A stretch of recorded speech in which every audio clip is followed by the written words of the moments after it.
Welcome, everyone, to Recovering Voices and Reclaiming Archives, a scholar activist at Binghamton in the 1960s. My name is Dr. Nathaniel Matthews. I'm an assistant professor here in the department, and I'm extremely pleased to have a distinguished guest with us today to spend about 90 minutes talking about her history at Binghamton, her scholarship, and her activism, Dr. Deborah Gray White. Welcome, Dr. White. Uh, if I were to give a proper introduction to Dr. White, it would probably take the whole 90 minutes because we would have to go into some of her groundbreaking scholarship on African American history, Black women's history, social movements and popular movements in the USA, as well as the many honors and awards that she has received. Suffice to say that she is currently the Distinguished Professor of History at the Board of Governors Distinguished Professor of History at Rutgers University, and is also a Harpur College alum, which later became SUNY-Binghamton. We're also joined by the chair of our department, Dr. Okoro. Great to have you with us. Dr. Thank you. Okoro moderated the event that took place a year to the day from this event, where we Mhm. interviewed some of the original members of the Afro-Latin Alliance and showed a short documentary about the Afro-Latin Alliance. And then I'm very pleased to be joined by three senior leaders of the Black Student Union, Krista Hall, Ajayi Second Miles, and Kendra Gorge, and they are going to be in conversation with Dr. White today. My role is primarily going to be timekeeper and moderator, and sort of kicking us off, as it were, and getting the momentum going. Other than that, I am going to turn this over to our BSU student leaders, and they will be in conversation with Dr. White. But maybe to get us started, I'll just ask an initial question, which is the question that we were talking about even before we started this event. How did you come and end up at Harpur College, Dr. White? Well, first of all, let me just say I'm really happy to be here. Um, I'm sorry that we couldn't do this in person because, it would just be fun to be back on the campus of Harpur College. Um, I first, I didn't even know anything about Harpur, to be honest. My high school advisor told me that the that Binghamton was starting a program and it was going to be a special admissions program. She thought it'd be a good idea if I applied. I did apply and got in. Apparently, what Harpur was doing was foregoing SAT scores, but basically taking in students who had promise, whose high school average was you know uh, was good and was very high. I came from Julia Richmond High School in New York City. The other person who came with me from the same high school, we were seniors at the time, was Jane Canty, who just recently passed a couple of weeks ago. So yeah, I got to Harpur, and I mean, I had I didn't know very much about Harpur. I certainly didn't know what Binghamton was. When people talked about the Southern Tier of New York, I'm one of those people who knew that the Hudson River was one boundary of my world, and then the Atlantic Ocean the other, from New York City. So having, upstate New York was not really in my consciousness or in my knowledgeable geography. But I managed to get a scholarship, and I got a scholarship from the New York Bank for Savings. So it was an independent scholarship. And since I got to Harpur, I certainly did not take a campus trip. My folks didn't even own a car. I got on a bus from the 42nd Street and got up to Harpur with a trunk, and put my stuff in the trunk, and I landed on Harpur College campus. And that's how I got there.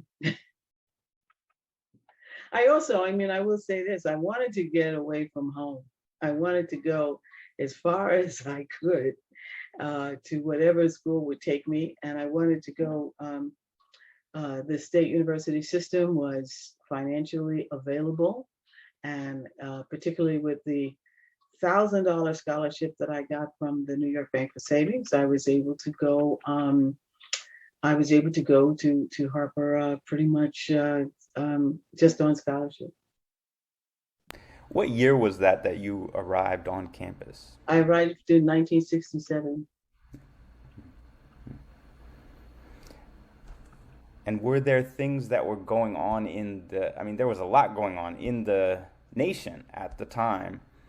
Was there a sense that Harpur was at a remove from those events, or was Harpur also a microcosm, I guess, of those same events? I mean, Anti-war, anti-racism, civil rights movement, Black Power movements. right. I mean, looking back, and even and not just in terms of memory, but I think you couldn't miss the fact that something was going on in the nation, because there were just so many demonstrations on campus, and there demonstrations to the point where, the school would close down because of demonstrations. And there were some times where you could if you wanted to, you could take a pass-fail grade,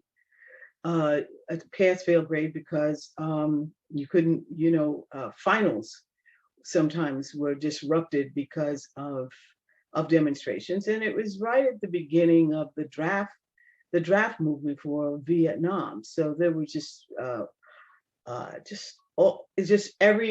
all the time. There were just at the drop of a hat, classes would be canceled. There'd be demonstrations. And I think as Black students, we were really aware that this would be a time to demonstrate if we needed to demonstrate, and particularly since at that particular moment there were allies to be had. That's my understanding of it. But I think I need to preface this really by also saying that I was a kid. So when I look and I hear, okay, so I was an activist, I really have to say that I was 18 years old. And the thing that was most important in my mind was that I was away from home and I was on my own. I was out of my crazy household, and everything else was really secondary. I wanted to have fun. I was enjoying the freedom that I was having. And I actually have to say that when I looked back at New York City, and particularly, I grew up in a public housing project. And I think I went home for the very first summer. But after that, I managed to stay in Binghamton because I came to really enjoy life where I wasn't always looking behind myself, and having to worry about going up and down in the elevator of my housing project. And I just enjoyed being away from home. So yeah, we were activists, and we did begin the Afro-Latin Alliance, and then subsequently the Black Student Union. But I came to regard Harpur College as Camp Harpur, because it was just like that for me. It was, activism was not my first concern. And I just want to be honest about that. At 18 years old, I had just other desires, and being an activist wasn't first and foremost in my mind. Well, thank you for sharing. I'll reintroduce myself just so that you know my name. My name is Ajayi, second Miles again. And just kind of going off of what Professor Matthews had asked you, I was sort of thinking about, your experience and this sort of newfound independence that you were gaining. And I wanted to know if you felt that, based on Binghamton's sort of historical past with racism and violence against Black folks, given that the headquarters of the KKK are here and this used to be a sundown town. And I'm just trying to understand how your experience, especially that being like new and, trying to kind of create a space where, again, you felt like you weren't looking back in something that was different from your home life, how this sort of affected your experience here. Mm-hmm.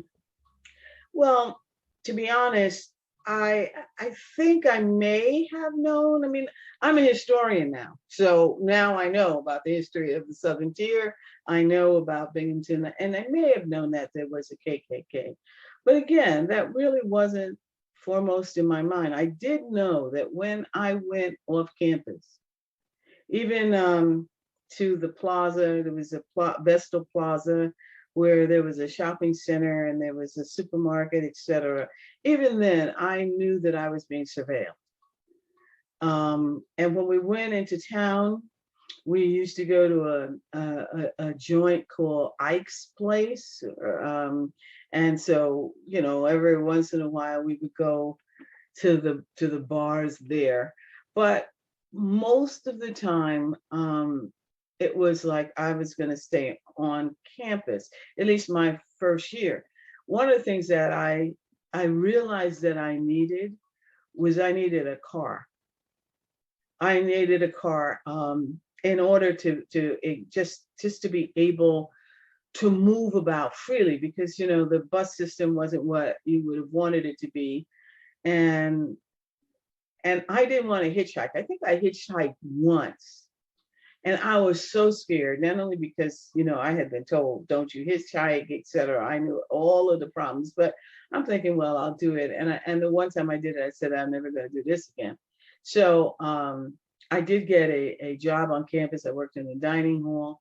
And so I decided, okay, if I'm really going to really enjoy this place, I'm going to have to get a car, which I did. I worked that summer in New York City and saved all of my money and bought a used car. And when I came back, I lived on campus for, I think, maybe one more semester, and then I moved off campus into Johnson City. Again, since for the most part, my life really centered around the campus, and I didn't go off the campus that often. I really didn't have a problem with Binghamton, the greater Binghamton, Johnson City, or Endicott. Thank you.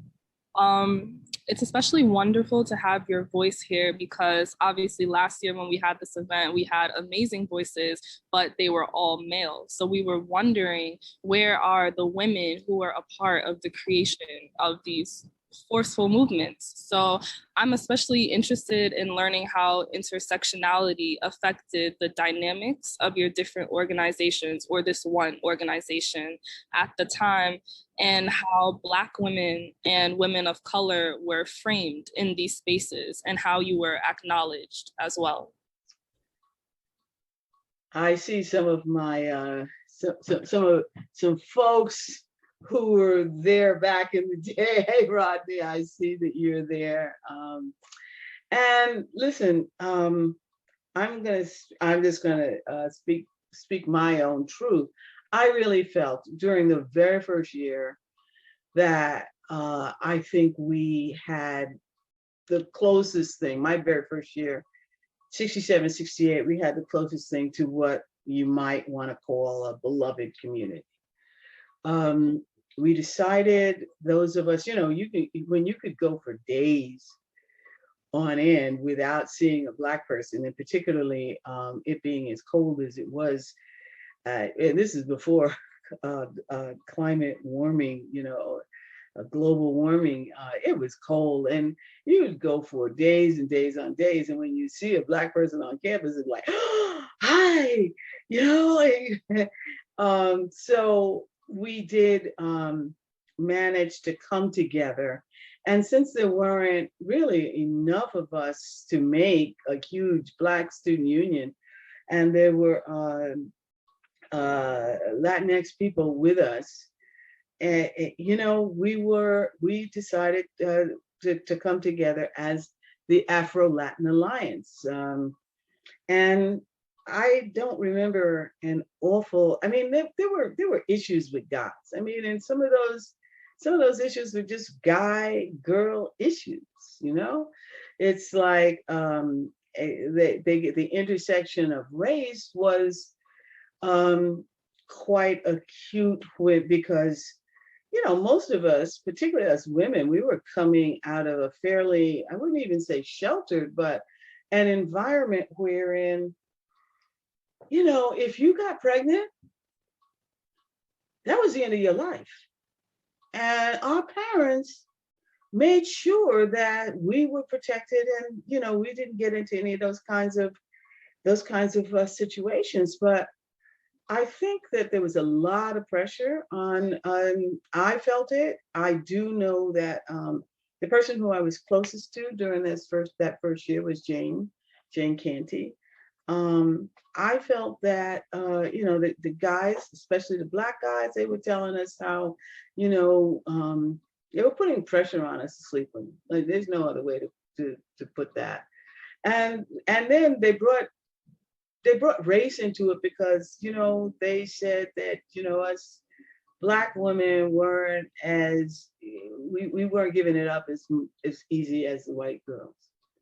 And that was I mean, we heard this. If I heard it once, I heard it 1,000 times. Now, there was a curfew my first year on campus. And I think all of us were like, okay, we were okay with the curfew because, you know, it allowed you to get out of difficult situations sometimes because, you know, you just had to go because you had to be back. But there was also a particular dynamic, and I think you have to remember what was going on in the nation with the Black Power movement. It's a Black Power movement the Black freedom movement had transformed into the Black Power movement, and it was very masculine. There's just no question about it. And I think a lot of us women were getting you know, I was, let me just say, and I do know from conversations with some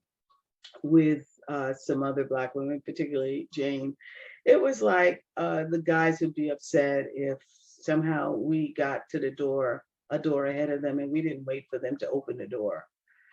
And which I thought was somehow a little bit ridiculous. If I get to the door and I'm just supposed to stand here like I'm handicapped and you know, and wait for you to come and open it. And it could get really awkward. But I do think that we were being pressured to be, quote unquote, more feminine, to put men first. And this is nationwide. This was in the movement. If you read anything about the Black Power movement and its masculinity issues, this was going on at Harpur.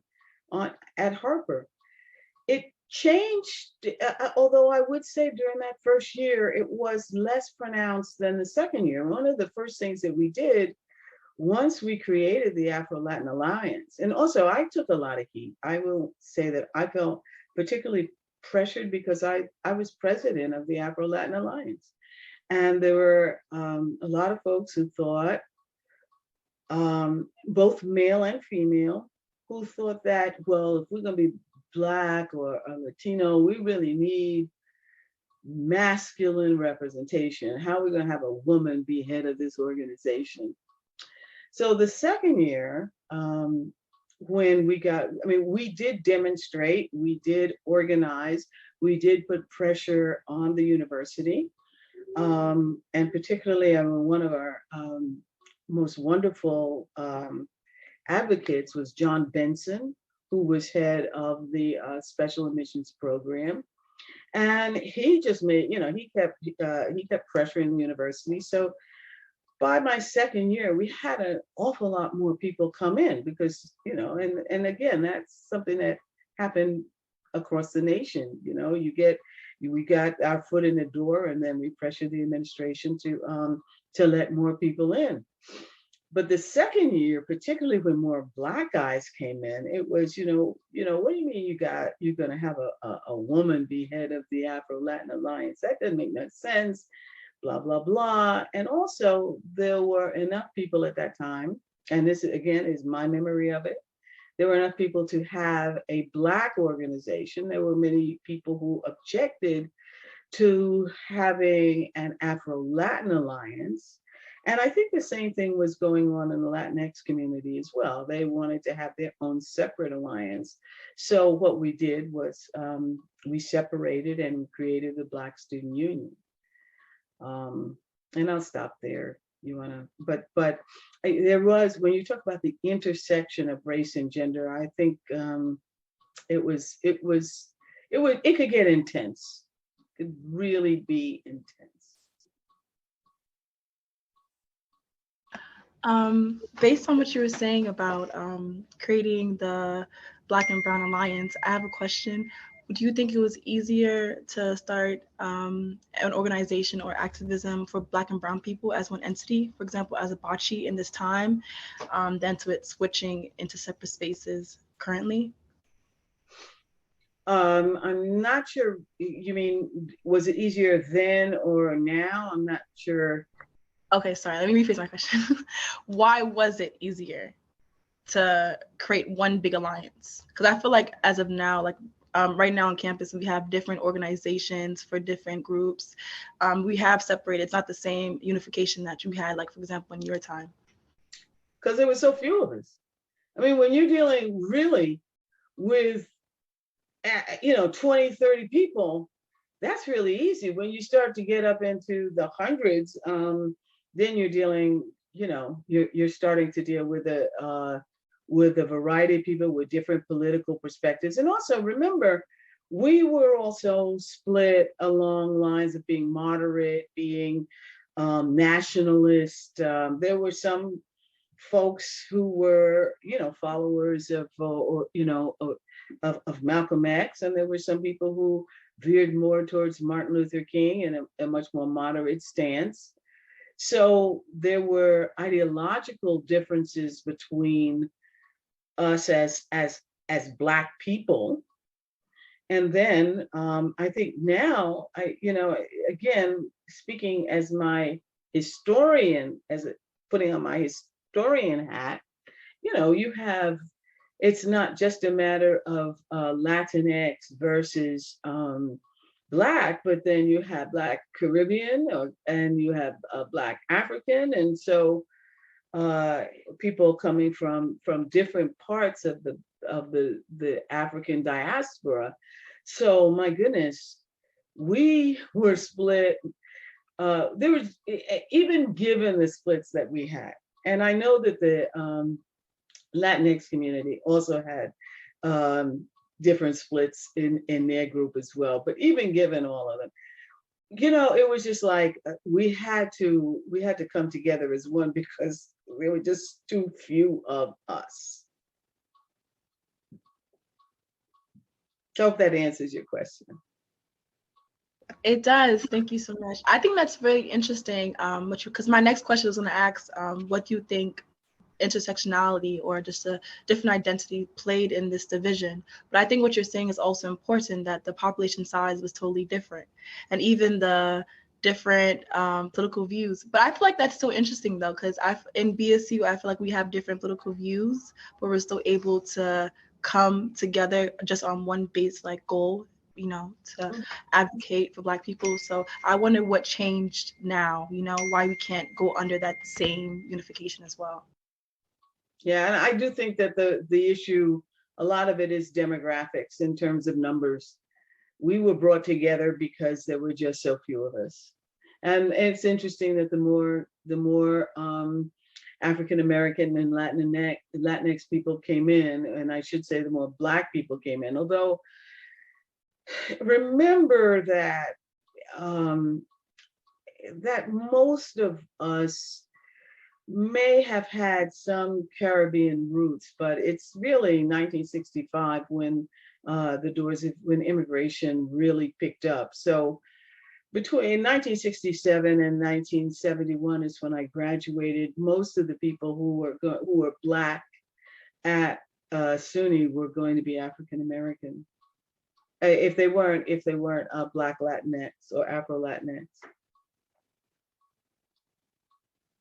Most, though not all. Uh, Dr. White, I wanted to ask you about the internal dynamics of the Afro-Latin Alliance under your presidency, and then kind of going forward. What were the urgent things that you as students were facing that you were trying to organize around? I know you had a set of goals in terms of creating a Black Studies department. Take us inside some of those internal debates that happened. We saw in the ALA documentary that we screened last year. I think one of the circles looked like that was debating an issue. You guys had extensive conversations. Can you take us inside some of those debates and intra-organizational conversations? Mm-hmm. Well, I think that the intra-organizational debates they were really more like conversations that we had, because I think we were all united on a couple of things. And one, we need more students. We need more of us. That there was no debate about that. And besides that, we started talking about courses. There were no courses at all in African American history. And even because I majored in history. And I came to the university knowing what I liked, and I majored in history. I wanted to see some more African American history, because it was really African American history that I was interested in. And I was in high school, one of my American history teacher had given me some extra reading to do. And the extra reading was about African Americans. And it was about African Americans in the Civil War. And I'll never forget that the person who taught Civil War and Reconstruction when I was there, it was like, this is a guy who was a Southerner. And he taught that slavery was not the cause of the Civil War, that it was really states' rights. So I just knew. I waited until my senior year to take that course, Civil War and Reconstruction, because I was hoping that maybe he would not be teaching it and that he would go away, but he didn't. He gave me a B. Because and even though I know I deserved an A in that course, because it's what I do now, in fact. So, and I was good at it. So I wanted, as did other people, want more courses. And in fact, at first, that's what we focused on, was let's get more courses. In fact, we were so successful that they had Floyd McKissick come from New York and teach a course. And Floyd McKissick is an activist. He was certainly not an educator, but nevertheless, we managed to get our foot in the door there.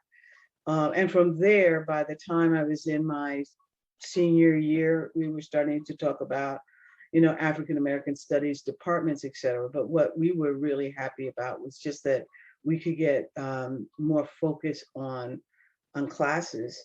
I think that in the conversations that we were having, I do remember that there were some people who were like who were really, really, really Black nationalists. Like, I'm gonna burn the place down if I'm gonna take some folks with me if they try to kill me. And I remember one of my fellow students, Marty Simmons, who he was like, take no prisoners, and then there were others of us of like, well, we have to work with these people, we don't want to take, we don't want to burn it down. We just want inclusiveness. We want recognition. We want, more courses. We want Black studies. We want this. And there were just many people who were a whole lot more radical. But I will say that I do think, even after we had a Black student union, when it came to issues of, having to do with the university, at least in my memory, I think that we were all on the same page about that. More of us and more courses and just more representation.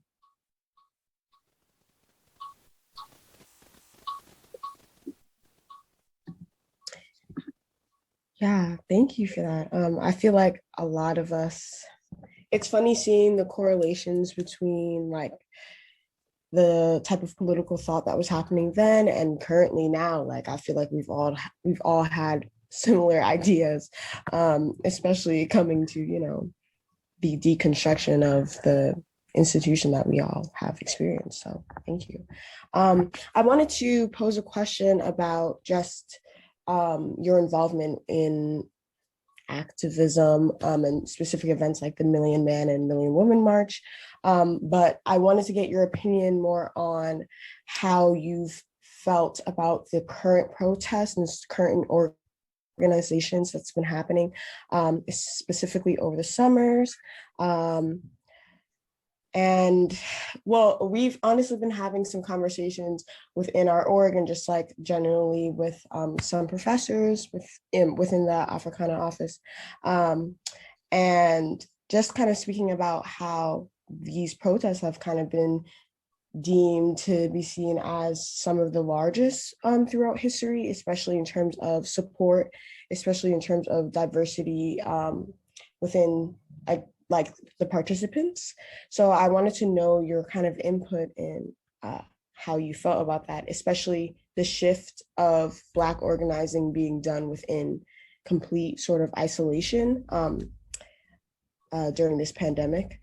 So yeah, I feel like, I guess, addressing how you felt about the, I guess, strength of these protests, but also how the pandemic has sort of allowed our community to create these stronger, more personal ties to the movement of Black liberation.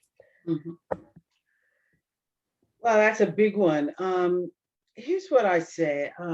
First of all, I am just profoundly saddened and profoundly disappointed with what happened over starting in 2016 with the election of Donald Trump. I mean, here, I think that when I was in school, and yeah, I was 18.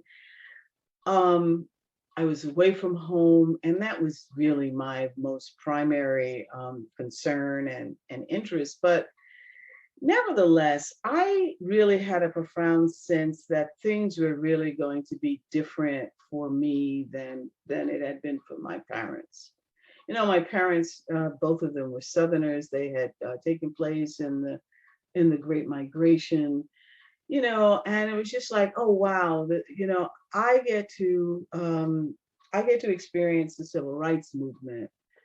I get to, and I get to choose a career. I get to go to college. This isn't something that my parents could do, even if they had wanted to. They just couldn't do that. So that we find ourselves back in 2020 with the murder of George Floyd, the same, and not just in 2020, but Trayvon Martin in 2012. And that that it is just so intense still is, again, profoundly disappointing. And it's disappointing because when you go through life thinking that, in your 20s and 30s and 40s, thinking, oh, things are changing and things are going to be different, only to wind up thinking that, oh my God, this is, another generation has to do this. Actually, another 2 generations has to reignite the movement, has to go back into the streets. There is a sense that, as a historian and just as a person, I know things have changed, but I just wish things had changed more profoundly than they have. That's one thing I'd like to say about that. The other is that I majored in history. I've written about African American people. I've written about African American women, and the first book that I wrote, which is Aren't I a Woman? Female Slaves and the Plantation South, I risked my whole career on that book because it was just not, in 1985, it kept getting rejected and rejected and rejected, and my my colleagues at the University of Wisconsin-Milwaukee, as well as at the University of Illinois, Chicago, they were like, they were dismissive of the topic. I was afraid I wasn't going to get tenure. Literally months before I was supposed to be going up for tenure, I got a contract. Literally. So here, and that's because as a subject of study, Black women were totally dismissed. Our history was like, it's not important, it doesn't exist. I got letters from publishers saying that, who's the audience for this? Who's going to read this kind of stuff? Now there is a whole field that, and so, but when I was doing this, it was, okay, almost, I actually, how bad it was is that my friend had gotten me an interview with the Nuclear Regulatory Administration because I just knew I wasn't going to get tenure and I was going to have to find something else to do. I studied for the LSATs because I just knew I was just going to have something else. I was going to have to do something else. So I've dedicated my life to the study of Black people. And, if you add up all of the years that, okay, I'm demonstrating at Binghamton, so we can have more courses, we can have African American people and studies. If you add that to being in the academic field, in academia, and fighting to get African American women's history recognized, as well as my research and writing on African Americans, I have been, you might want to call it an intellectual activist. I haven't done an awful lot of walking in the streets. I haven't done, I'm not a rabble rouser, so to speak, but for over 50 years, this is what I've dedicated my life to. And I have to say, I was sitting at a seminar about a year ago, and I asked one of the participants, how they defined activism and whether or not you could consider, academics who research, write, and talk about Black people, are we activists? And would you consider me an activist? And he looked me straight in the eye and said, no. And I'm thinking to myself, well, I tell you what I was thinking, but I can't use the words, right? Because, but I'm thinking you wouldn't even be sitting here if people like me had not done what we did, if we not been consistent and persistent about researching, about making sure that we were subjects of inquiry, all right? And putting Black studies and putting Black history and putting Black literature, out there, and making it so that we were in the academy and became recognized as scholars. You wouldn't even be there. So I have a very expansive view of activism. a very expansive view of activism. So I don't, as a matter of fact, I started doing the Million Man, because I've written a book, for those of you out there, I've written a book on the mass marches of the 1990s. And the Million Man March and the Million Woman March are, as well as the two LGBTQ marches are part of that. I'll be very honest, I did not go to any of those marches. All right, I interviewed a lot of people. I went to the archive. I read how many different interviews that were printed in newspapers, etc. I have gone to some marches recently, but I really consider that I don't think that everybody needs to be out in the streets. I think that is worthy, and that's something that people really do need to do. But there are others of us who really find the pen or who find the classroom.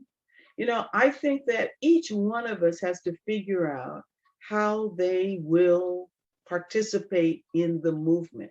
I have never given that movement up. But I think that it's important that we also respect how individuals want to enter that movement, how each person wants to contribute, what kind of talents each person has to bring to that movement, and then let them do that work. Thank you. Thank you so much. And I also definitely agree with this broadened view of what activism is. Going off of that, we were wondering, what are qualities and foundations of organizing and educating that you think are important to impart onto new students who are trying to follow in that path, as well as to people who are still trying to learn their place within learning and activism? I mean, particularly since I think that everybody comes to an organization with their own ideas of what needs to be done and how they want to participate. And I really think that what we have to do, you know, Audre Lorde has a comment about stretching. We all need to stretch, because we need to be able to stretch, to understand how each person, you know, each person is different and how they bring their different parts of their identities to any particular cause. And, you know, not everybody's going to enter the cause the same way. And the way that I think individuals will be successful, the way an organization is successful, I think is, you know, and I've learned this from being in organizations as well as studying organizations, is to understand where everybody else is coming from. And then once, you know, because everything is intersectional, but once everybody comes to it from their own perspective, when you find that common ground, try to find the one or two common grounds that everybody can agree on. That's where I think the organization needs to put their focus.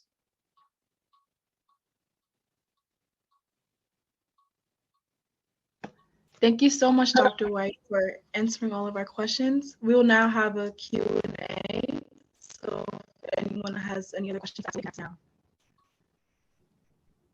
You can also feel free just to speak. You don't have to raise your hand as well. Hi, Dr. Gray White. Thanks so much for being here today. I was wondering, sort of, when you started the organization and got together with the Latinx folks on campus, what sorts of interactions did you have with the administration, given the low population of folks of color here on campus that you mentioned, and sort of what were their reactions when you made those calls for better representation and inclusion in the curriculum? Okay, so it's my memory for the most part that we worked through the special admissions office. So we really did have a place where we could gather and a place where we could come together And because that office was so supportive, I believe it's morphed and transformed into the EOF program. But back then it was a very small office called Special Admissions. I know that in my very first year, not only was I head of the Afro-Latin Alliance, but also I was the representative of my dormitory, Endicott dorm, on the student council. And so it was through the student council also that I met a lot of activists, particularly anti-war activists. And through them, you know, we knew, at least I knew, and we were able to bring people together. When they were going to be demonstrating, or when there was going to be some sort of presentation to the administration. So we were able to do it that way, you know. And let's face it, it was an awful lot of ad hoc kind of getting together. Binghamton was really small back then. I mean, I've been on campus now maybe 2 or 3 times since I graduated. And I mean, it's just like unrecognizable to me. It really is, but because it was such a tiny place. So it wasn't difficult to meet people and get together.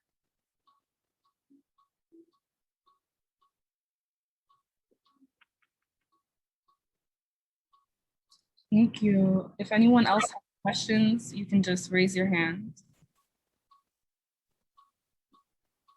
Dr. Matthews? Thank you. I had a question, Dr. White, as it relates to your book, Lost in the USA. As I was sort of reading in preparation for this talk, you have a striking passage in it where you talk about the economic and social realities of the 1990s, when Americans were experiencing unprecedented levels of technological change, economic privation, high taxes, unemployment, declining wages. And it really struck me that we are in a similar conjuncture, or place at the moment in 2021. Do you see differences between the mass organizing of the 1990s, the Million Man March, Million Women's March, and the current wave of activism that has happened in the U.S. around issues of police violence and police killings and racial justice more generally? Do you see unique things about this moment as compared to your study of mass movements in the 1990s? Wow, that's a big one. Yeah, I had to stop that study. I stopped it, and I only did the 1990s because I do think that the 1990s are really quite unique. And again, I speak from personal experience, but I also speak from with my hat on as a professional historian.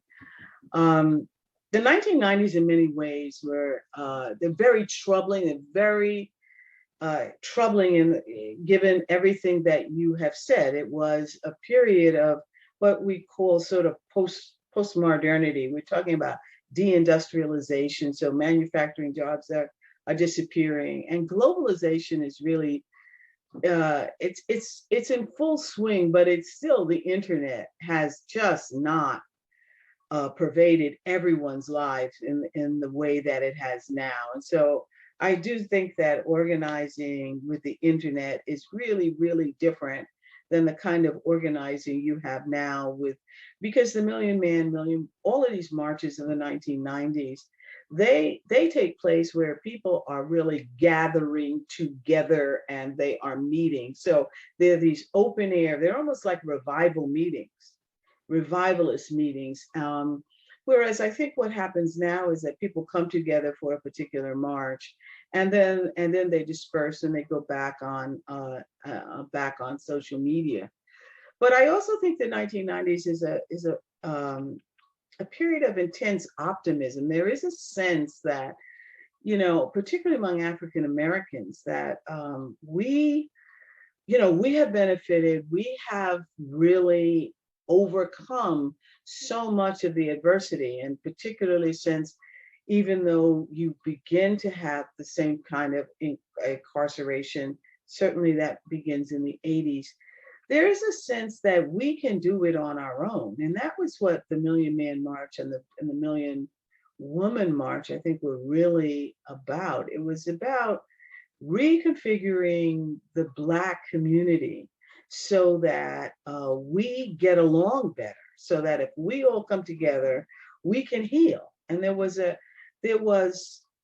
a lot more emphasis on healing and becoming a beloved community, whereas than there is now. Now there is an identifiable enemy out there, and many people identify that enemy as the police.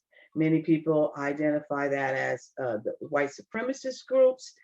But the Million Man March was about, Black men, come back to our community, come and lead our community. There was a sense that Black men, and this is from Farrakhan and the other leaders of the Black movement of the 1990s.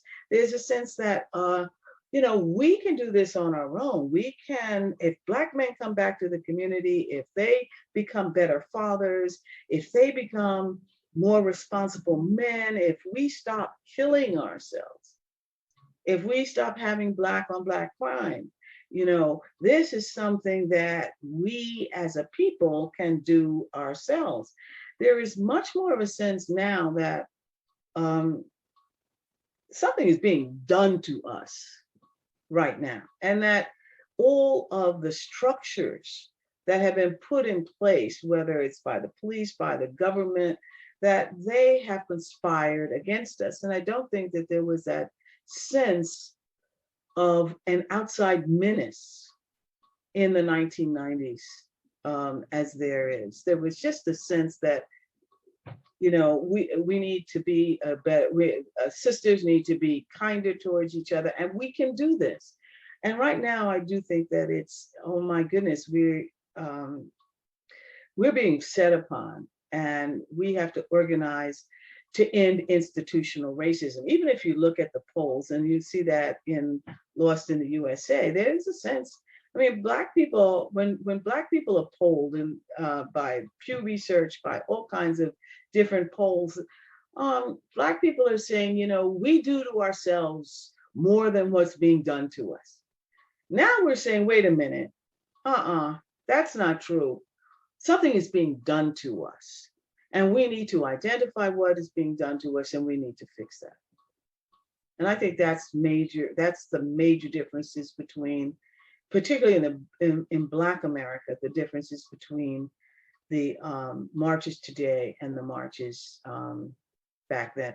Also, we're marching with all different kinds of groups now.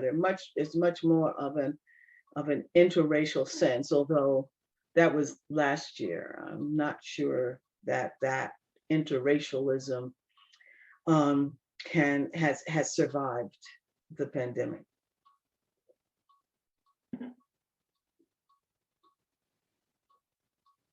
So I'm looking at some of my, and I see Rodney, and I see John Riley, and I'm wondering if they have, I would like to have a conversation with them.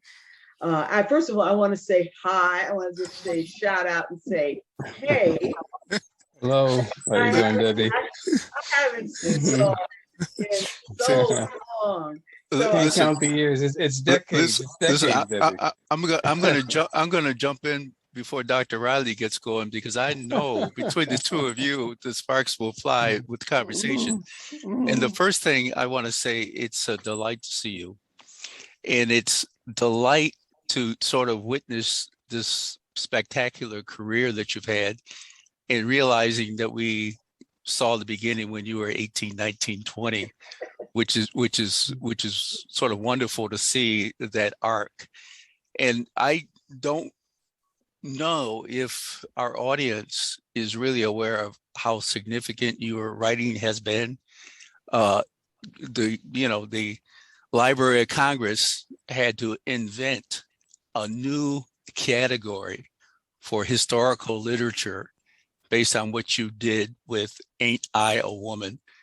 It is spectacular, and it's set in motion a whole field of study. And that is amazing to know that one of my contemporaries at Harpur has that as just one of their achievements. And also, I learned a lot from your book on Black women sororities that I make sure I show the kind of respect that group and those members deserve. Fascinating to hear your conversation. And now I'll let Dr. Riley jump in, but thank you for doing this. Thank you for being here. And I'm so happy that the university is opening up in this way and reconnecting with these voices from the not too distant past, only 50 years. Dr. Riley. My comment on is that she makes our Blackness beautiful in so many wonderful ways, all of the wonderful accomplishments intellectually, but then the strong spirit that she maintained from that period of time when we had that intersection developing the African-Latin Alliance. And when you were chosen to be the first leader of that organization, which then led to others coming along, following in your footsteps and accomplishing all the things that we tried to set out to do. So I think that it's just wonderful to see how well you've done for us as a people and also for yourself. Okay, and that you've done it as a quiet crusader in some respects. You didn't have to get out and make a lot of noise about it.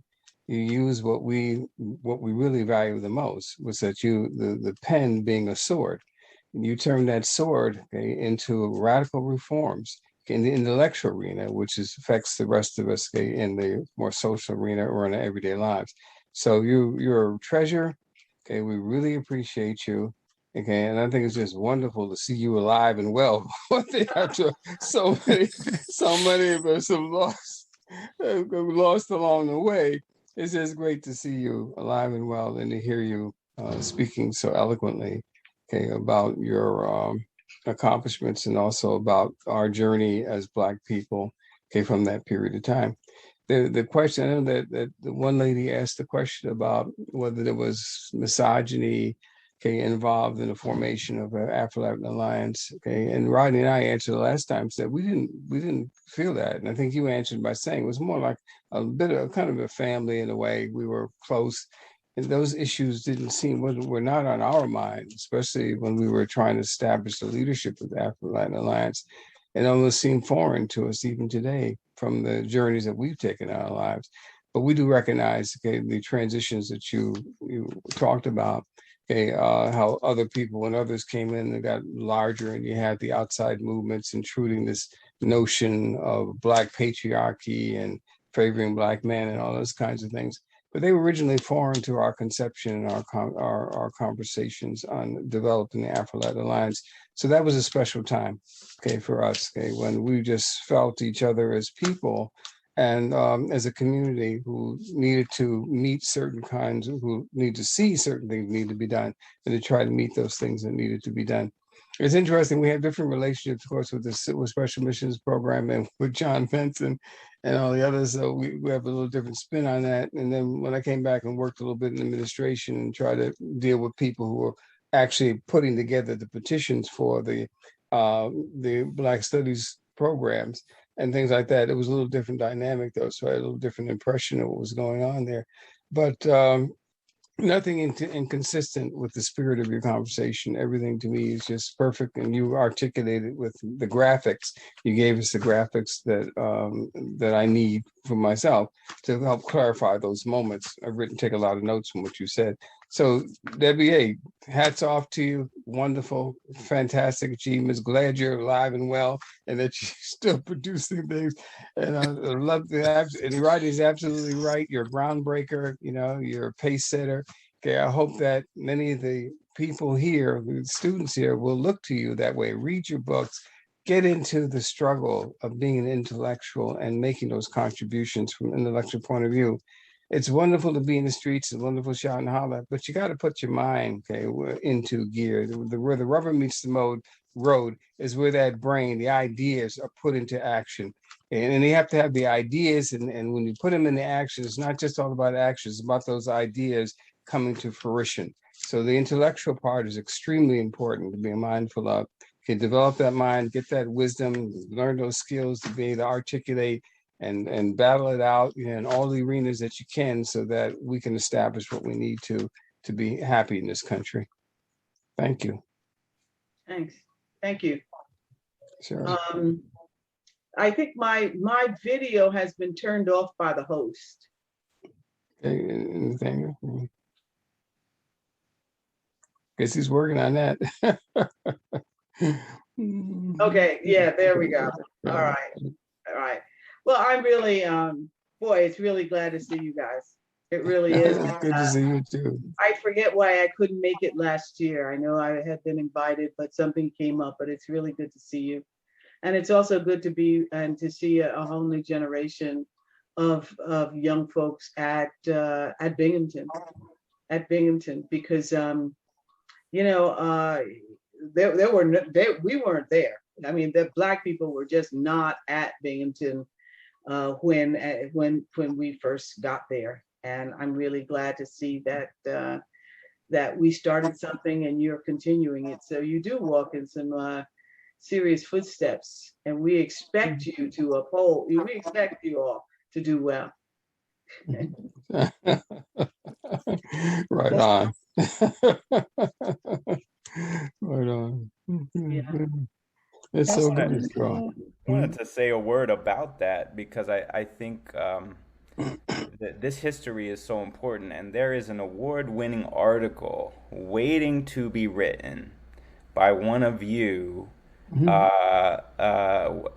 are students now at Binghamton, about the history of Black students at Binghamton, the Afro-Latin Alliance, the negotiations that happened, and how all that set the stage for today. I mean, Dr. White, for instance, mentioned the special admissions program, and George Benson, who was the first John Benson. Yeah. John Benson, the first EOP director. And we actually have the current EOP director here with us today. I don't know if she is here now, or she had to step away, but just want to acknowledge Karima Leggett. You are here, and you are a direct line, in a sense, from some of the original activism and advocacy that happened then. But the most important thing, I think,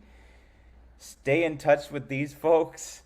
Rodney has been sending me clippings from his own archive. I know Dr. White, Dr. Riley, you both probably have not only reminiscences, but an archive of your own.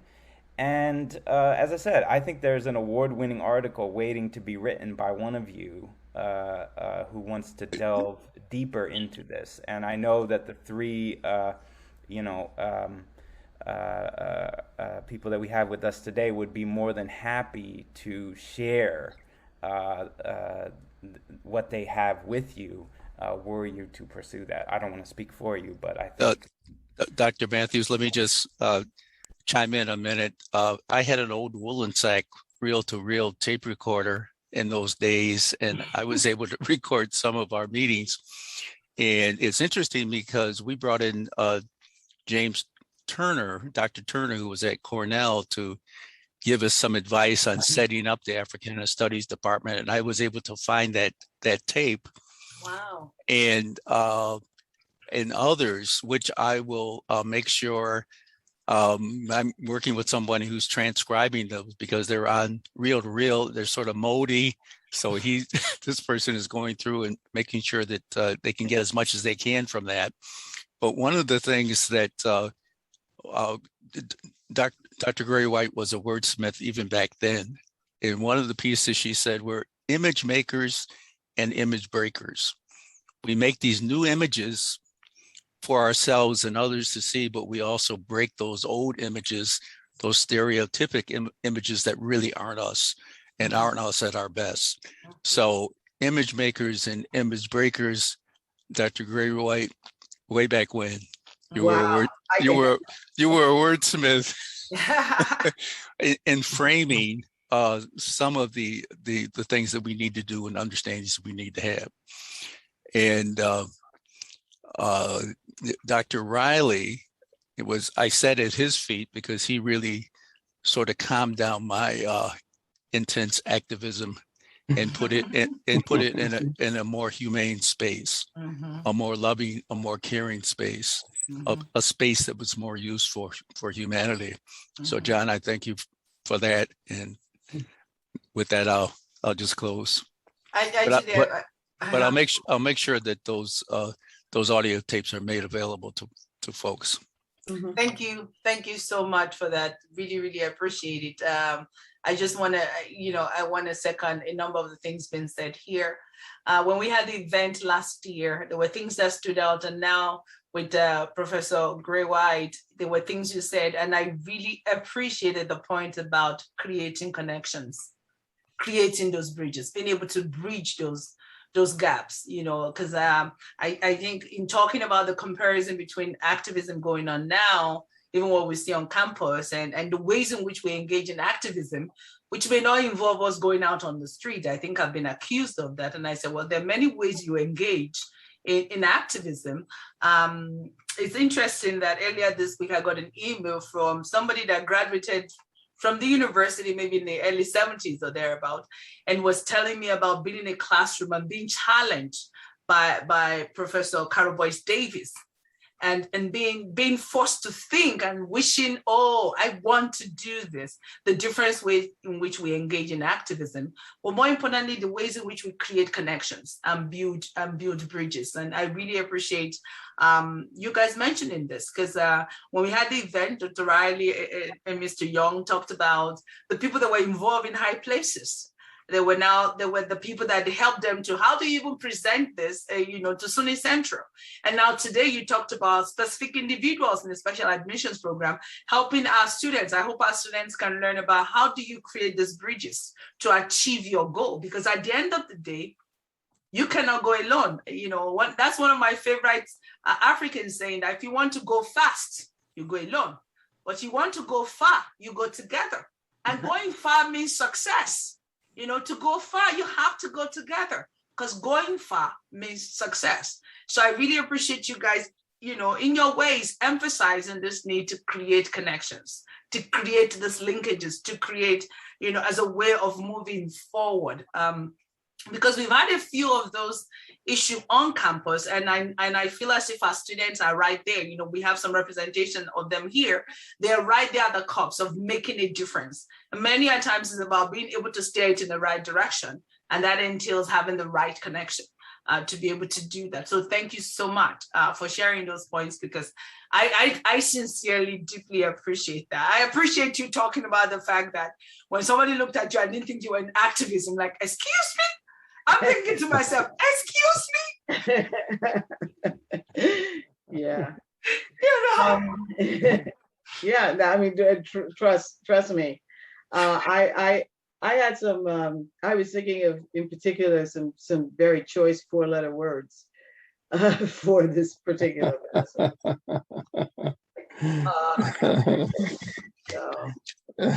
We all had to go through that. We had to go through that test of being Black enough. I mean, we even at parties and things like that, they had the most ridiculous looking people who would claim to be Black. I mean, from the look of them, you would swear that they were anything other than that, who would challenge people who were Black, and by not only by the look, but also by activism and all other things. They would challenge them about being Black enough, because they got caught up in the spirit of the times of being blacker than thou and all that kind of stuff. So it was really interesting. It's an interesting conversation you could have about that. Who's Black enough, and what makes a person Black enough? Yeah, absolutely. We had those discussions among ourselves as well. Right. That's right. The colorism issue. Well, it was it was colorism, and it was also, Mhm. the nationalist issue, Mhm.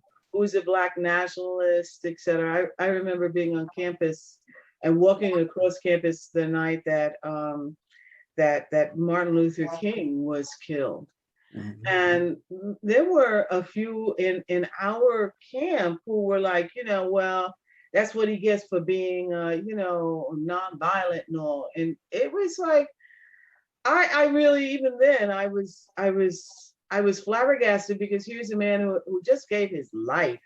I mean, it's just easy to sit and in the safety of your home, etc. But here's somebody who was always out there in the front lines, and who lived with the notion that he was being killed, and he could be killed.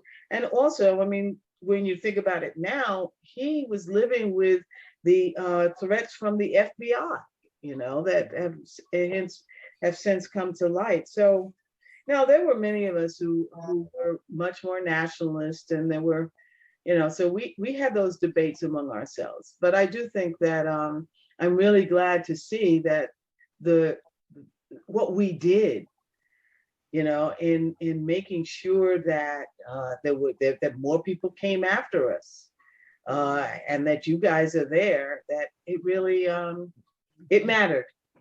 It mattered. Our work mattered, and I don't think you can get, especially I'm about to retire from Rutgers University. But I've got about 2 more years, but I've signed my papers, as they say. But I'm really glad to see that. It's really wonderful to be able to look back and say, well, this is what you did, to have a body of work, and to have made a difference, and to have mattered. Really. Very important insight. That's Yeah. beautiful. Yes. And Well said. I'd like to put in let me just put in a shout out to the Scarlet Black Project at Rutgers University. What we did was that it's a 3-volume set. It's a history of African Americans at the State University of New Jersey at Rutgers. I'd also like to give a shout out to Professor Maya Carey, who is now a member of the history department, a faculty member, who also was not only an author in our first and second volume, but helped edit the last volume, Scarlet and Black, Making Black Lives Matter at Rutgers, 1945 to 2020, wherein we document the Black revolution on Rutgers campus. And if you look at that, you'll see, I'm sure that there's something like that can be done for Binghamton and should be done for Binghamton. And I know Maya is not the person who you want to, I know she doesn't want me to say that you should ask her to do it, but she does know how to do it. So you might want to talk to her about how we went about it, etc. The only other thing I'd say is that you really need to have some sort of alliance with the library and with your special collections, because as people of my generation leave this earth and pass away, they may have documents. So there should be a place that they can send these documents to your library, to your special collections, to your archivist, and to begin to have a collection so that it's at Binghamton and people can go there and research Black people at Harpur College, Black people at Binghamton. And that would be something that I think that would be something that Binghamton really should begin to set up now. And then all other alumni, beginning in the 1970s, or anybody who happened to be there before, but, you have people now, if you have people who graduated in the 1980s and the 1990s, they should be able, there should be a repository right there so that their materials really don't get lost. And so you leave this record of Black people at Binghamton for those who come after to study and to understand. Yes, thank you so much. Before you actually started talking about this, we were going to mention to you all that BSU is trying to form a political archive of sorts, but you just broadened that by kind of making us aware that we could bring that into the library and make it institutional as well. Yes. But yes. for folks who did serve on these organizations and people who have alum who are still active, we are trying to build those political archives that allow us to see what occurred in the past as we function in the present. So to Maya, to Dr. White, Dr. Riley, Mr. Young, I would definitely love to reach out to all of you to get more information on this. And I know even Professor Matthews, you've been talking about archival work as well. So this has all been really great. Yes, and make sure you get oral histories. Before people pass away, there are oral histories that can be taken and they can be archived as well. I appreciate you saying that, because it was one of the conditions Dr. Matthews insisted that we must do this now, especially when we got the obituary that Ms. Faye Washington passed. He was adamant about we need to start documenting this now. Rather than later. So I appreciate you bringing it up. We as a department are committed into doing that, into documenting this history, because that's why it's entitled Reclaiming. We're trying to reclaim, rediscover voices. So we are very much committed into doing that. I have to say, when we're planning the first event, we spent quite a bit of time reaching out to special collections. That's when we find out they didn't really have a lot. We've done that. So now we have, we'll be working with Mr. Rodney Young to get some of this available for us, and then meeting with the library again to create a special collections, because you're right, we did reach out to them. Part of the challenge we've had is being able to access information for our alumni. They've been very stingy about providing that information. So we haven't been successful. We've been digging all of this by ourselves. So they haven't been forthright in giving us anything.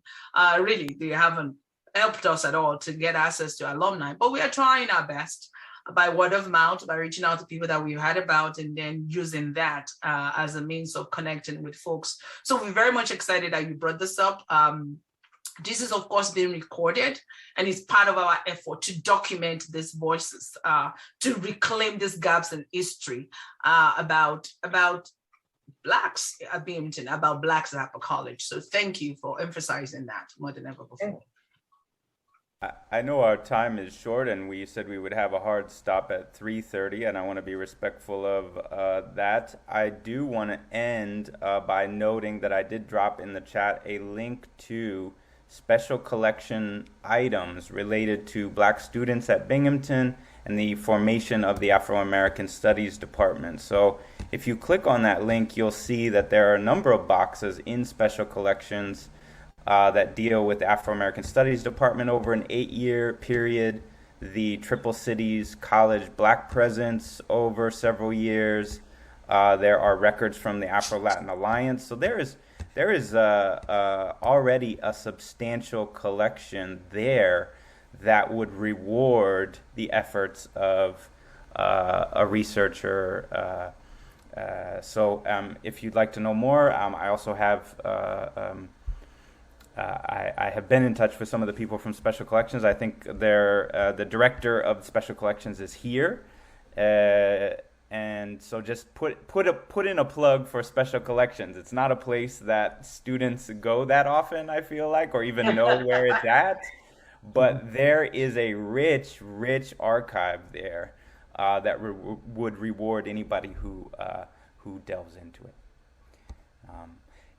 Yes, I think then on behalf of the department and our moderators from the Black Student Union, thank you so much again, Dr. White, for joining us for this occasion.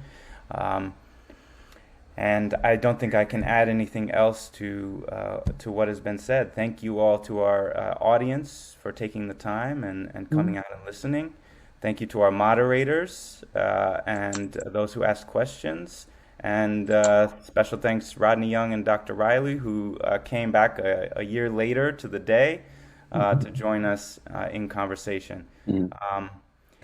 Be safe, everyone, and have a blessed weekend. And this will be recorded and put on our YouTube channel, so stay tuned. Okay. Thank you so for having much. me. Yeah.